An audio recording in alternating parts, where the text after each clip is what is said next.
se séparer du monde. Une fois qu'une personne est rachetée par le sang du Seigneur, elle doit partir vers la terre promise. La Bible contient de nombreux commandements concernant la séparation d'avec le monde.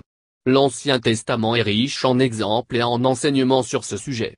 Par exemple, l'Égypte, Ur en Chaldée, Babylone et Sodome sont tous des types, des images du monde. L'Égypte représente les joies de ce monde, Ur en Chaldée les religions du monde, la tour de Babel la confusion du monde, et Sodome les péchés du monde. Nous devons sortir d'Égypte et aussi d'Ur en Chaldée, de la même façon qu'Abraham l'a fait. Lot est allé à Sodome, et le peuple d'Israël est tombé en captivité à Babylone. Tous devaient sortir de ces endroits.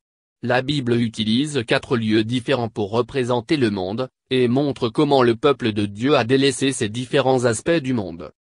Le type de l'exode d'Israël hors d'Égypte. A. La conséquence de la rédemption est la sortie. Dieu a sauvé les Israélites à travers l'agneau de la Pâque. Quand l'envoyé de Dieu est venu pour tuer les premiers-nés sur le territoire d'Égypte, l'ange de la mort a épargné les portes qui étaient aspergées de sang. S'il n'y avait pas de sang sur la porte, le premier-né de la maison était tué. Cela n'avait rien à voir avec le fait que la porte soit en bon état et non, que le linteau ou les poteaux aient quelque chose de particulier, qu'il y ait quoi que ce soit de meilleur dans cette famille, ou encore que l'aîné honorât ses parents. L'important, c'était la présence du sang. Le fait que vous périssiez ou non ne dépend pas de votre statut familial ou de votre comportement, cela dépend uniquement du fait d'avoir ou non le sang. Le facteur essentiel du salut est le sang, cela n'a rien à voir avec vous. Nous qui sommes sauvés par la grâce sommes rachetés par le sang. Mais souvenez-vous bien que, dès que nous avons été rachetés par le sang, nous devons sortir du monde. Ne pensez pas que nous pouvons acheter une maison et vivre en Égypte après avoir été rachetés par le sang. Ceux qui sont rachetés par le sang doivent se mettre en route la nuit même. L'agneau fut égorgé avant minuit, et le sang fut aspergé avec un bouquet d'hysope. Tous mangèrent le repas à la hâte, les reins saints et le bâton à la main, parce qu'il leur fallait partir immédiatement. La première conséquence de la rédemption, c'est la séparation, c'est-à-dire un départ, un adieu. Dieu ne rachète jamais une personne pour la laisser dans son ancienne position, et pour qu'elle continue à vivre dans le monde. Cela n'est absolument pas possible. Une fois qu'une personne est née de nouveau, sauvée, elle doit prendre son bâton et se mettre en route. Quand l'ange de la destruction a fini son travail de séparation entre les personnes sauvées et celles qui périssent, les premières doivent partir. Une fois que vous avez été mis de côté par l'ange de la mort, vous devez faire vos valises et sortir d'Égypte. Un bâton sert à marcher. Personne ne tient un bâton à la main pour s'allonger. Le bâton n'est pas un oreiller, il sert à marcher. Tous ceux qui sont rachetés, jeunes et vieux, doivent prendre leur bâton et quitter les lieux la nuit même. Dès que vous êtes rachetés par le sang, vous devenez un voyageur et un pèlerin sur la terre, il vous faut sortir d'Égypte et être séparé immédiatement du monde. Il ne faut pas que vous continuiez à vivre là. J'aimerais vous raconter l'histoire d'une sœur qui enseignait une classe d'enfants. Elle leur a raconté l'histoire de Lazare et de l'homme riche. Elle leur a demandé, préféreriez-vous être Lazare ou l'homme riche? L'homme riche se réjouit pendant son temps sur terre et souffre dans l'avenir. Lazare souffre maintenant et se réjouit plus tard. Lequel choisiriez-vous d'être? Une petite fille de 8 ans s'est levée et a dit, pendant que je vis, je voudrais être l'homme riche, mais quand je mourrai, je voudrais être Lazare. Beaucoup de personnes sont dans ce cas. Quand elles ont besoin du salut, elles font confiance au sang, elles s'établissent fermement en Égypte. Elles pensent qu'elles peuvent avoir le meilleur des deux mondes. N'oubliez pas que la rédemption qui vient du sang nous sauve du monde. Une fois que vous êtes racheté par le sang, vous devenez immédiatement un voyageur, un pèlerin dans le monde. Cela ne veut pas dire que vous ne vivez plus sur la terre. Cela veut dire que vous êtes tout de suite séparé du monde. Là où il y a rédemption, telle doit être la conséquence. Dès qu'un homme est racheté, son parcours change, et il doit délaisser le monde. La division opérée par le sang sépare les enfants de Dieu des gens du monde. Une fois que nous sommes rachetés, nous ne pouvons pas rester dans le monde. B. Les nombreuses frustrations causées par Pharaon. L'histoire de l'exode d'Israël hors d'Égypte nous montre combien il a été difficile au peuple de Dieu de quitter l'Égypte. L'Égypte n'a cessé d'essayer de le retenir encore et encore. Quand les Israélites ont voulu quitter l'Égypte pour la première fois, Pharaon a autorisé que les hommes forts à partir, les jeunes et les vieux devaient rester. Pharaon savait que, s'il pouvait garder les jeunes et les vieux, les hommes forts ne pourraient pas aller loin. Peu de temps après, il leur faudrait revenir. La stratégie de Satan est de nous empêcher d'avoir une séparation totale avec l'Égypte. Depuis le tout début, Moïse a rejeté les conditions posées par Pharaon. Si nous laissons quelque chose ou quelqu'un derrière nous, nous ne pourrons pas aller très loin, tôt ou tard, nous ferons demi-tour. Peut-être vous souvenez-vous de ce que Pharaon a dit à Moïse la première fois. Exode 8, 24. Pharaon dit, « Je vous laisserai aller, pour offrir à l'Éternel, votre Dieu, des sacrifices dans le désert, seulement, vous ne vous éloignerez pas, en y allant. Priez pour moi. » Puis, il lui a dit de ne pas trop s'éloigner. La troisième fois, il lui a dit que seuls les hommes forts pouvaient y aller. La quatrième fois, il lui a dit que tout le peuple pouvait y aller, à l'exception du bétail et des moutons. Pharaon essayait de les persuader de servir Dieu chez lui, en Égypte. C'était son argument principal. Il voulait bien permettre à quelqu'un d'être un enfant de Dieu, du moment que celui-ci restait en Égypte. Il savait que, si un homme servait Dieu en Égypte, son témoignage serait détruit, et qu'à la fin, il serait amené à servir Pharaon. Même s'il désirait être un serviteur de Dieu, il finirait tôt ou tard par devenir un serviteur de Satan. Si vous essayez de servir Dieu dans le monde, vous finirez certainement par être un esclave de Satan, vous devrez fabriquer des briques pour lui, et il ne vous laissera pas partir. Même s'il le fait, il ne vous laissera pas aller bien loin. S'il vous laisse partir, peut-être ne le permettra-t-il qu'aux hommes forts, les autres devront rester. Satan connaît bien les paroles de Matthieu 6, 28. Et pourquoi vous inquiétez au sujet du vêtement? Considérez comment croissent les lys des champs, ils ne travaillent ni ne filent. Le trésor et la personne sont inséparables. Il savait que, si Pharaon gardait le bétail et les moutons, le peuple n'irait pas loin.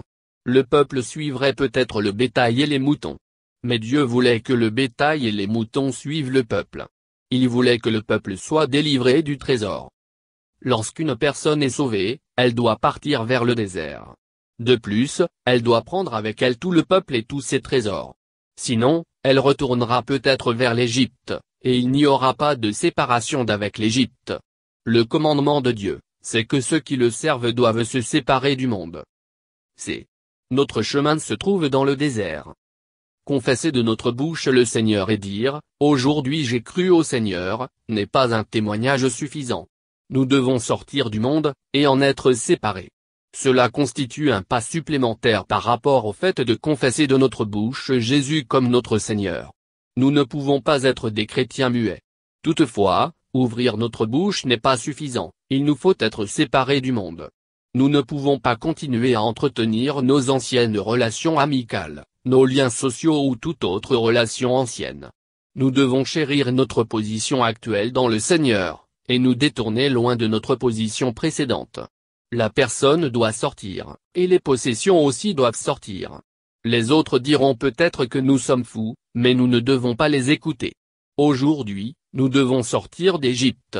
À partir du moment où nous devenons chrétiens, notre chemin est celui du désert, et non de l'Égypte. Dans les termes du Nouveau Testament, l'Égypte aussi bien que le désert représente le monde. L'Égypte se réfère au monde dans son sens moral. Le désert se réfère au monde dans son sens physique.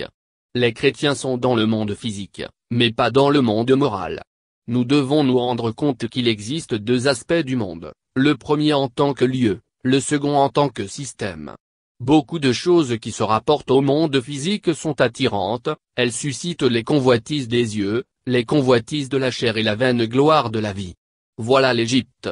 Mais il existe un autre sens au monde, le monde physique, le lieu où le corps habite. Quitter le monde moral. Aujourd'hui, nous, chrétiens, devons sortir du système et de l'organisation du monde. Laisser le monde faire référence à notre délivrance du monde moral, non pas du monde physique. C'est le monde moral que nous devons laisser derrière nous, pas le monde physique. En d'autres termes, nous continuons de vivre dans le monde, mais le monde est devenu un désert pour nous. Qu'est-ce que le monde à nos yeux? Comme l'a dit justement M. Pendant que je vis, c'est un voyage pour moi, quand je mourrai, ce sera une tombe pour moi. Pendant que le croyant vit sur terre, le monde est un voyage pour lui. Quand il meurt, le monde n'est plus qu'une tombe dans laquelle il est enterré. Nous devons être séparés des gens du monde. Tout croyant doit être séparé du monde. Aux yeux du monde, nous sommes dans le désert, nous sommes des pèlerins. Eux, ils sont du monde. Eux, résidents et pèlerins dans ce monde.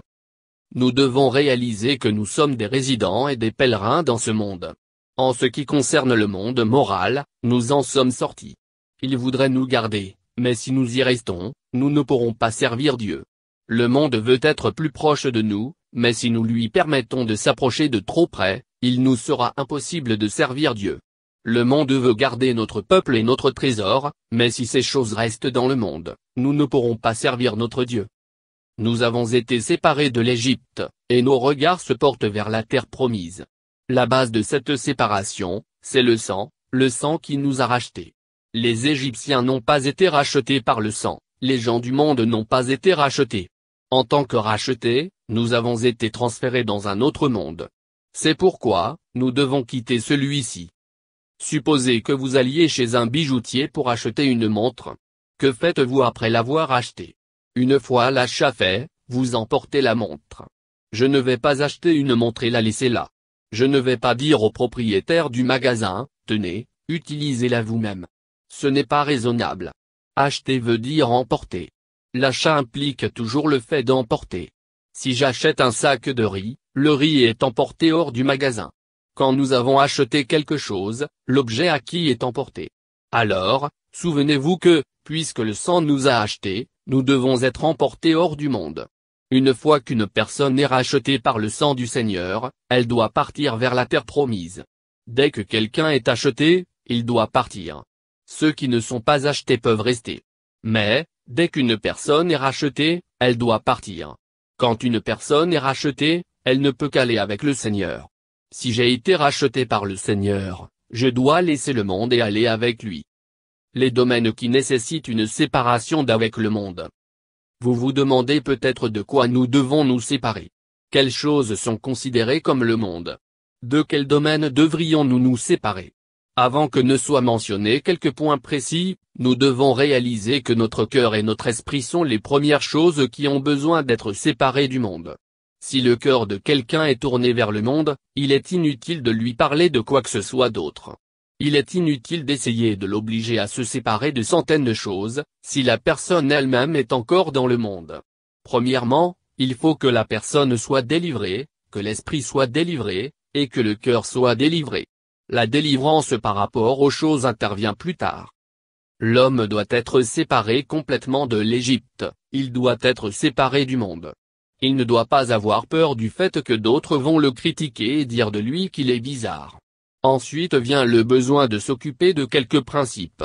Dans certains domaines, nous devrions être séparés du monde, alors que dans d'autres domaines, nous devrions garder la paix. Nous n'avons aucunement l'intention d'être dans un esprit de dispute. Dans la famille, le travail et partout, nous ne souhaitons pas créer des controverses. Considérons 5 choses spécifiques au sujet desquelles nous devons traiter. A. Les choses que le monde considère comme impropres pour un chrétien. Nous devrions nous abstenir de tout ce que le monde considère comme incongru pour un chrétien. Notre vie chrétienne devrait au minimum se conformer à la norme des gens du monde. Chacun dans le monde a institué une mesure et une norme pour les chrétiens. Si vous n'atteignez pas cette norme, vous les décevez. Quand vous faites quelque chose, vous ne devriez donner aucune occasion à un païen de vous demander, est-ce là une chose que font les chrétiens? Si les autres commencent à dire cela, c'est la fin. Dès que vous êtes pris, c'est fini. Supposez que vous soyez surpris à visiter certains lieux. Les païens pourraient dire, est-ce que les chrétiens se rendent dans des endroits comme ceci? Il y a de nombreux endroits où les païens aiment aller. Si vous leur dites qu'il n'est pas bon d'aller dans ces endroits, il se peut qu'ils argumentent avec vous. Mais, si vous-même vous allez dans ces lieux, ils demanderont, comment se fait-il que vous aussi vous alliez dans ces lieux? Certaines affaires sont empreintes de péché. Quand ce sont les païens qui les font, ils ne disent rien. Mais si vous faites la même chose, ils ne manqueront pas de vous le faire remarquer. C'est pourquoi, nous devons nous abstenir de faire des choses que les païens considèrent comme impropres. C'est le minimum requis. Quand un païen dit que les chrétiens ne sont pas censés faire telle chose, nous devrions nous en détourner au plus vite. Il y a des jeunes qui sont sauvés, mais leurs parents ne sont pas sauvés. Parfois, ces jeunes demandent quelque chose à leurs parents. Les parents peuvent alors dire, « Est-ce que vous aussi, chrétiens, vous désirez ces choses ?» C'est extrêmement humiliant pour un chrétien d'être repris par un païen. Abraham a menti, et a été repris par Abimélec. C'est une chose très désolante, qui est relatée dans la Bible. Nous devons nous abstenir des choses considérées comme impropres par les païens. Nous devons rester éloignés des choses que les gens du monde, les Égyptiens, considèrent inappropriées pour un chrétien. Nous devons en être séparés. B. Les choses incompatibles avec le Seigneur. Toutes les choses qui sont incompatibles avec le Seigneur doivent aussi être délaissées. Puisque le Seigneur a souffert l'humiliation sur la terre, nous ne devrions pas rechercher la gloire ici-bas. Puisque le Seigneur a été crucifié comme un malfaiteur, nous ne devrions pas chercher à être bien reçus partout. Quand notre Seigneur était sur la terre, il a été accusé d'avoir un démon. Nous ne pouvons pas nous attendre à ce que les gens disent que nous avons la meilleure intelligence, ou que nous sommes des gens bien, ou que nous sommes très intellectuels. Nous devons traverser ce que le Seigneur a traversé. Tout ce qui est incompatible avec le Seigneur doit disparaître. Le Seigneur a dit que l'esclave n'était pas plus que son maître, et que le disciple n'était pas plus grand que son maître. Si le monde a traité notre maître d'une certaine façon, nous ne devons pas nous attendre à être traités d'une autre façon. Si nous ne sommes pas traités comme notre maître, il y a quelque chose qui ne va pas chez nous, et il y a sans aucun doute quelque chose qui ne va pas dans notre relation avec le Seigneur. Tout ce que notre Seigneur a vécu sur la terre devrait être notre expérience aujourd'hui. Pour suivre Jésus de Nazareth, nous devons être prêts à souffrir l'humiliation, ce n'est pas une action qui apporte la gloire. Suivre Jésus de Nazareth veut dire porter la croix. Quand certains sont venus au Seigneur, le Seigneur leur a dit qu'ils devaient porter leur croix pour le suivre. Selon le Seigneur, c'est l'entrée principale. Il n'attend pas que la personne soit dans la pièce pour lui poser cette condition. Avant que nous n'entrions, le Seigneur dit clairement que nous devrons porter la croix pour pouvoir le suivre. Le Seigneur nous a appelés à porter notre croix. C'est le chemin que nous prenons, et nous ne pouvons suivre le Seigneur qu'en prenant ce chemin. La relation du Seigneur avec le monde doit être notre relation avec le monde. Notre relation avec le monde doit être comparable à celle que le Seigneur avait face au monde, nous ne pouvons pas emprunter un autre chemin. Galates 6, 14. Pour ce qui me concerne, loin de moi la pensée de me glorifier d'autre chose que de la croix de notre Seigneur Jésus-Christ, par qui le monde est crucifié pour moi, comme je le suis pour le monde. Ce verset nous montre que la croix s'élève entre le monde et le Seigneur. Le Seigneur est d'un côté, et le monde de l'autre. La croix se dresse entre les deux. Le monde n'est pas du même côté de la croix que nous. Le monde a crucifié notre Seigneur, c'est pourquoi le monde est de l'autre côté de la croix. Puisque je suis du côté du Seigneur, j'ai besoin de passer à travers la croix si je veux atteindre le monde. Il n'est pas possible de passer à côté de la croix, car elle est un fait historique. Je ne peux pas annuler cet événement, je ne peux pas annuler l'histoire. Le monde a crucifié notre Seigneur. Je ne peux pas prendre un autre chemin. Si la croix est un fait, la crucifixion du monde pour moi est aussi un fait éternel. Si je ne peux pas annuler la croix, je ne peux pas non plus annuler le fait que ce monde a été crucifié à mes yeux. Aujourd'hui, il n'existe pas de chemin pour que j'aille du côté du monde, sauf si je supprime la croix. La croix est là, et je ne peux pas l'éviter, parce que la crucifixion de mon Seigneur est un fait. Maintenant, je suis une personne de l'autre côté de la croix. Supposez que les parents ou les frères de quelqu'un soient tués. D'autres personnes peuvent trouver une excuse au meurtrier, mais la personne dira, « Mes parents sont déjà morts ». Aucune excuse ne peut changer ce fait. Si mes parents n'étaient pas encore morts, il y aurait de quoi discuter, mais maintenant qu'ils sont morts, il n'y a plus rien à dire. Par le même principe, nous pouvons dire que la croix est déjà là. Que reste-t-il à dire? Le monde a déjà crucifié notre Seigneur sur la croix. Nous sommes maintenant du côté du Seigneur, et nous ne pouvons que dire, « Monde, à tes yeux, je suis crucifié. À mes yeux, tu es crucifié. » Aujourd'hui, il est impossible à ces deux côtés de communiquer. Il n'est pas possible au monde d'aller de l'autre côté. Il nous est aussi impossible d'aller de l'autre côté. La croix est un fait. si je n'ai aucun moyen d'annuler la croix, je n'ai aucun moyen de gagner le monde.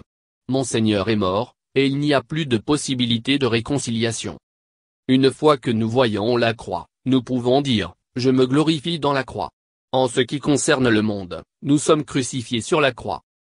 Galates 6, 14. Pour ce qui me concerne, loin de moi la pensée de me glorifier d'autre chose que de la croix de notre Seigneur Jésus-Christ, par qui le monde est crucifié pour moi, comme je le suis pour le monde. La croix sera toujours un fait et une part de l'histoire. En tant que chrétiens, nous sommes d'un côté, alors que le monde est de l'autre. Dès que nous ouvrons nos yeux, nous ne voyons rien d'autre sur la croix. Si nous voulons regarder le monde, nous devons regarder la croix d'abord. Un nouveau converti doit être amené par le Seigneur à voir que sa condition doit correspondre à celle du Seigneur. Certaines personnes posent beaucoup de questions, elles disent, est-ce que nous touchons le monde si nous faisons cela? Ou elles demandent, pouvons-nous faire cela? Nous ne pouvons pas leur répondre sujet par sujet, nous ne pouvons que leur donner des principes généraux. Le monde est contre la croix. Il est contre notre Seigneur. Si notre cœur est ouvert et bien disposé devant le Seigneur, et si nous allons vers lui, la différence entre le monde et la croix deviendra spontanément claire pour nous. Dès que nous nous approchons du Seigneur, nous découvrirons ce qu'est le monde, et ce qu'il n'est pas. Il nous suffit de demander, quelle est ma relation avec ce sujet, et quelle était la relation du Seigneur Jésus avec celui-ci pendant qu'il était sur la terre? Tant que notre relation au monde est la même que celle du Seigneur, tout va bien. Si notre position est différente de celle du Seigneur, nous sommes dans l'erreur. L'agneau a été immolé, et nous suivons l'agneau. Nous sommes ceux qui suivent l'agneau partout où il va. Apocalypse 14, 4. Ce sont ceux qui ne se sont pas souillés avec des femmes, car ils sont vierges, ils suivent l'agneau partout où il va. Ils ont été rachetés d'entre les hommes, comme des prémices pour Dieu et pour l'agneau. Nous nous alignons avec la position du Seigneur. Tout ce qui n'est pas digne du Seigneur, ou qui se lève contre le Seigneur, appartient au monde, et nous devons nous en éloigner. C'est tout ce qui inhibe notre vie spirituelle. Il est difficile pour nous de montrer le monde élément par élément. La liste serait sans fin. Mais nous devons remarquer un principe de base, tout ce qui inhibe notre vie spirituelle dans le Seigneur vient du monde. Le monde, c'est tout ce qui tue notre zèle pour prier Dieu. Le monde, c'est tout ce qui ôte notre intérêt pour la parole de Dieu. Le monde, c'est tout ce qui nous gêne pour témoigner devant les hommes. Le monde, c'est tout ce qui empêche quelqu'un de venir au Seigneur, ou d'aller vers la confession. Le monde est une atmosphère qui choque et qui assèche une personne. C'est tout ce qui décourage le cœur de l'homme, et l'empêche d'aimer et de désirer ardemment Dieu. Nous voyons ici un principe général, tout ce qui inhibe notre condition spirituelle devant le Seigneur vient du monde. Nous devons rejeter tout cela. Des personnes disent, cette chose n'est pas un péché, peut-on dire que c'est mondain? De nombreuses choses peuvent paraître très bonnes à nos yeux, mais elles éteignent notre feu intérieur après que nous les avons faites une ou deux fois. Notre conscience s'affaiblit devant Dieu. Dès que nous commençons à être impliqués dans ces choses, notre lecture de la Bible devient fade. Peut-être avons-nous le temps, mais nous n'avons plus l'envie de lire la Bible. Après avoir participé à ces choses, nous nous sentons vides à l'intérieur, et nous n'avons plus rien à témoigner devant les hommes. Il n'est peut-être pas question de péché. La question est de savoir si, oui ou non, elles éteignent notre vie spirituelle. Tout ce qui éteint notre vie spirituelle vient du monde, et doit être rejeté complètement devant le Seigneur. D. Tout ce qui obscurcit notre témoignage chrétien. Il nous faut mentionner encore une chose, notre relation avec les autres personnes. Toutes sortes de fonctions sociales, communications, ou activités qui nous entraînent à cacher notre lampe sous le boisseau viennent du monde. De nombreuses relations amicales ou sociales, des fonctions et contacts avec les personnes mondaines nous forcent à mettre notre lampe sous le boisseau. Dans ces circonstances, nous ne pouvons vraiment pas déclarer que nous sommes chrétiens. Quand les autres engagent certaines conversations, vous devez être courtois, vous devez les écouter et rire avec eux. Vous vous sentez éteint à l'intérieur, mais vous devez garder le sourire. À l'intérieur, vous sentez que vous êtes dans le monde, et pourtant à l'extérieur, vous devez faire semblant. À l'intérieur, vous savez que c'est le péché, et pourtant, à l'extérieur, vous ne pouvez pas dire que c'est mauvais. Vous ne devez pas rester dans un tel environnement social. De nombreux enfants de Dieu sont progressivement aspirés dans le monde par manque de discernement vis-à-vis d'activités et de contacts sociaux. Tout nouveau chrétien doit savoir où il se positionne dès le début. Il doit faire un choix. Nous ne cherchons pas intentionnellement à être antisociaux. Nous ne sommes pas Jean-Baptiste qui ne mangeait ni ne buvait. Nous suivons le Seigneur qui mangeait et qui buvait. Mais, lorsque nous rencontrons d'autres personnes, nous devons garder notre position. Personne ne doit avoir le droit de critiquer notre position chrétienne. Les gens doivent la respecter. Lorsque je prends position en tant que chrétien, je dois garder ma position, même si d'autres me critiquent. Si nous voulons réellement prendre le chemin de la séparation avec le monde, nous devons faire attention à ce que nous disons.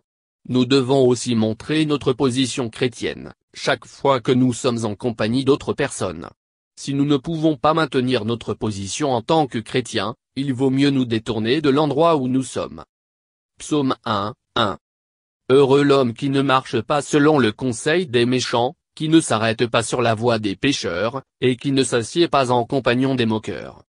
Ce verset nous dit que nous ne devons pas marcher selon le conseil des méchants, ni nous asseoir en compagnie des moqueurs.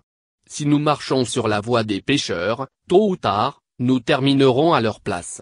Si nous nous asseyons en compagnie des moqueurs, nous deviendrons tôt ou tard des moqueurs. Le péché et la moquerie sont contagieux. Nous devons apprendre à fuir ces choses comme la peste. Les choses désapprouvées par les croyants faibles dans la foi. Une autre catégorie de choses qui constitue le monde est composée de ce qui fait trébucher une conscience faible. Les enfants de Dieu doivent apprendre à s'en détourner.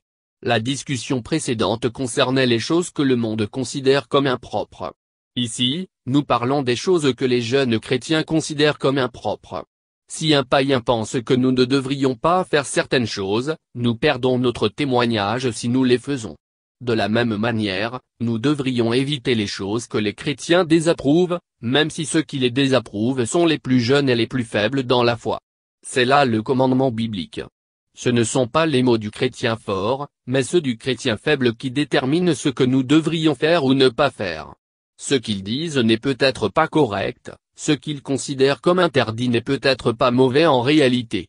Mais nous ne devrions pas les faire tomber, parce que leur conscience est faible. Peut-être pensent-ils que nous sommes sur un mauvais chemin. Si nous prenons un tel chemin, nous les ferons tomber. Paul a dit. 1 Corinthiens 6, 12.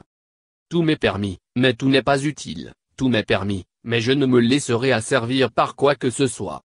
Toutes choses sont permises, mais d'autres peuvent considérer que ces choses sont une forme du monde. C'est pourquoi, nous ne devrions pas les faire par égard pour eux. Paul a parlé de l'exemple de la viande. Il a dit que si le fait de manger de la viande risquait de faire tomber un frère, il ne mangerait jamais de viande. Ce n'est pas facile. Qui peut s'abstenir de viande pour toujours? Les paroles de Paul ne suggèrent pas que nous ne devrions pas manger de viande.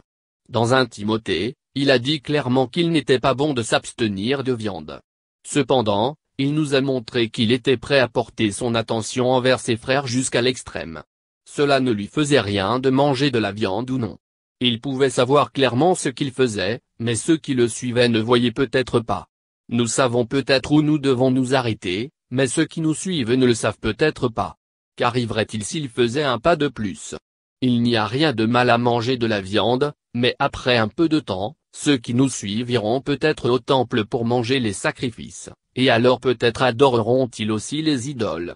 Beaucoup de choses semblent ne pas être directement reliées au monde, nous devrions cependant faire attention à leur contact, parce que d'autres peuvent les considérer comme une forme du monde. Sortir du milieu d'eux pour être accueillis par le Seigneur Tout-Puissant. Nous lisons. 2 Corinthiens 6, 17-18. C'est pourquoi, sortez du milieu d'eux, et séparez-vous, dit le Seigneur, ne touchez pas à ce qui est impur, et je vous accueillerai. Je serai pour vous un père, et vous serez pour moi des fils et des filles, dit le Seigneur Tout-Puissant. Dans le Nouveau Testament, les mots Seigneur Tout-Puissant sont utilisés pour la première fois dans 2 Corinthiens 6. Seigneur Tout-Puissant se dit El Shaddai en hébreu.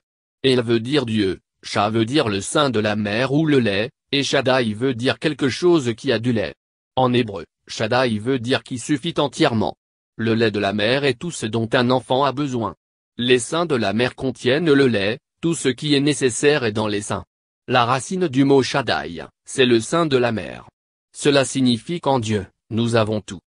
2 Corinthiens 6, 17. C'est pourquoi, sortez du milieu d'eux, et séparez-vous, dit le Seigneur, ne touchez pas à ce qui est impur, et je vous accueillerai. Il est dit que, si nous sortons du milieu d'eux, et que nous ne touchions pas ce qui est impur, Dieu nous accueillera et sera un Père pour nous. Nous serons des fils et des filles pour lui, dit le Seigneur qui suffit entièrement. Nous pouvons remarquer que ces mots n'ont pas été prononcés à la légère. Le Seigneur a dit, à cause de moi, vous avez laissé beaucoup de choses. Vous êtes sortis d'eux, et vous vous en êtes séparés.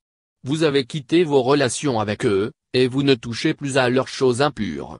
Vos deux mains sont vides, et il ne reste rien en vous. Maintenant que vous avez fait cela, je vous accueille. Souvenez-vous bien que celui qui se sent accueilli par le Seigneur est séparé du monde. Beaucoup de personnes ne sentent pas l'excellence du Seigneur quand elles viennent à lui, parce qu'elles n'ont pas considéré toutes choses comme de la boue. Ceux qui n'ont pas considéré toutes les choses de la terre comme de la boue, considèrent certainement les choses de la terre comme précieuses. Ces personnes ne savent pas ce que veut dire être accueillis par Dieu, elles ne savent pas ce que signifie que Dieu est leur Père et quels sont les enfants de Dieu. Elles ne savent pas que celui qui a dit ces paroles est le Seigneur qui suffit entièrement. Voyez-vous la signification toute particulière du mot Shaddai? Les mots Seigneur Tout-Puissant sont utilisés ici, en effet, quand une personne a tout rejeté, elle a besoin de Dieu comme le Shaddai, elle a besoin d'un Père qui suffit à tous ses besoins. Psaume 27, 10. Car mon père et ma mère m'abandonnent, mais l'Éternel me recueillera. Ce verset nous dit que, si notre père et notre mère nous abandonnent, l'Éternel nous recueillera. En d'autres termes, il devient notre Père. Psaume 73, 26. Ma chair et mon cœur peuvent se consumer, Dieu sera toujours le rocher de mon cœur et mon partage.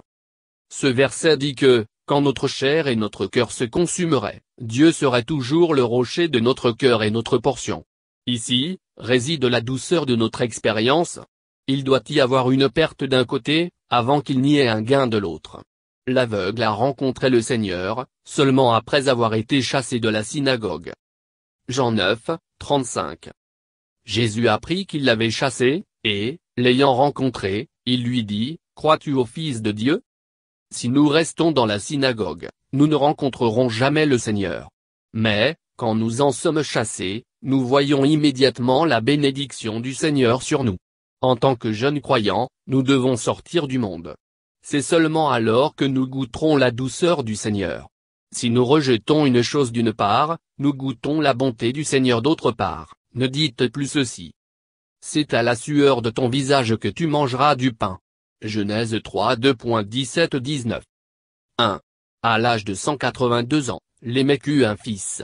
Il l'appela Noé en disant, « Celui-ci nous consolera de notre travail et de la peine que ce sol procure à nos mains parce que l'Éternel l'a maudit. » Genèse 5.28-29. 2. L'Éternel sentit une odeur agréable, et l'Éternel dit en son cœur, « Je ne maudirai plus la terre, à cause de l'homme, parce que les pensées du cœur de l'homme sont mauvaises dès sa jeunesse, et je ne frapperai plus tout ce qui est vivant, comme je l'ai fait. » Genèse 8h21. Ne dites plus ceci. Nous mourrons tous un jour. Personne ne peut échapper à la mort. C'est étonnant d'entendre ces phrases sortir de la bouche des chrétiens. Que dit la parole? Voici, je vous dis un mystère, nous ne mourrons pas tous, mais tous nous serons changés. 1 Corinthiens 15.